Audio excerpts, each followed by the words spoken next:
Game changer movie బాగానే ఉంటుంది, ఒక్కసారి చూడొచ్చు. కానీ ఆ ఒక్కసారి కూడా చూసే అవకాశం ఇవ్వట్లేదు రివ్యూవర్స్. సినిమా మార్నింగ్ షో పడకముందే రివ్యూస్ ఇచ్చి సినిమాని పూర్తిగా కిందకు దించేస్తూ ఉన్నారు. అసలు ఆడియన్స్ సినిమా చూసి తన ఒపీనియన్ చెప్పే అవకాశం కూడా ఇవ్వకుండా సినిమా మార్నింగ్ షో పడకముందే బెనిఫిట్ షోలు చూసి సినిమాని ఎంత నెగిటివ్ చేయాలో అంత నెగిటివ్ చేస్తూ ఉన్నారు. ఇది ప్రతి సినిమాకి వచ్చే తరహానే. Ram Charan game changer movie కూడా ఇదే ప్రాబ్లం వచ్చింది. అసలు సినిమా మార్నింగ్ షో పడకముందే బెనిఫిట్ షోలు చూసి మార్నింగ్ లేచి సోషల్ మీడియా ఆన్ చేసేసరికి ఎక్కడ చూసిన నెగిటివ్ రివ్యూస్. అసలు పొద్దున్న మార్నింగ్ షో సినిమాకి వెళ్దాం అనుకునేవారు కూడా ఇక బాగలేదంట ఇంకేం వెళ్తాంలే అన్నట్లుగా సినిమాపై అంత నెగిటివ్ స్ప్రెడ్ చేస్తూ ఉన్నారు. అసలు కామన్ ఆడియన్స్ సినిమా చూసి బాగుందో బాగోలేదో చెప్పే లోపే రివ్యూవర్ సినిమాపై నెగిటివ్ రివ్యూ ఇస్తూ ఉన్నారు. ఆ రివ్యూవర్ ఆల్రెడీ ఆ సినిమాపై నెగిటివ్ రివ్యూ ఇచ్చాడు, మరి నేనిస్తే తప్పేంది అన్నట్టు ఈ రివ్యూవర్ చూసి ఇంకో రివ్యూవర్, ఇలా ఒకరిని చూసి ఒకరు నెగిటివ్ రివ్యూ ఇస్తూ సినిమాని పూర్తిగా భూస్థాపితం చేసే ప్రయత్నాల్లో ఉన్నారు. 5 ఏళ్ల కష్టం, కొన్ని వందల కోట్ల ఖర్చు,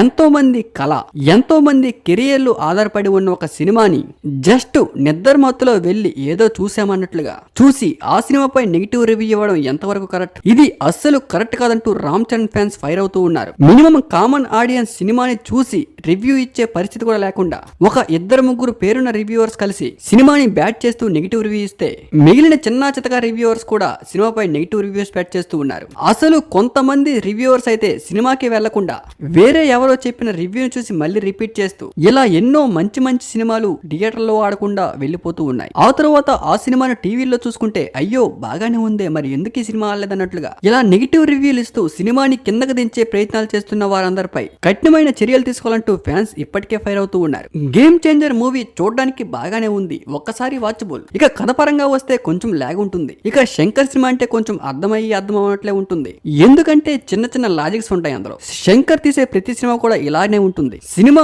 అర్థం చేసుకుంటే అద్భుతంగా ఉంటుంది, సినిమా అర్థం కాకపోతే ఇలానే ఉంటుంది. సినిమా ఓవరాల్ గా అంత పర్ఫెక్ట్ మూవీ కాకపోయినా కూడా పర్వాలేదు, ఒక్కసారి చూడొచ్చు అనే విధంగా ఉంది. సినిమాలు కామన్ ఆడియన్స్ చూసే వరకైనా వెయిట్ చేస్తే మంచిది అంటున్నారు ఆడియన్స్.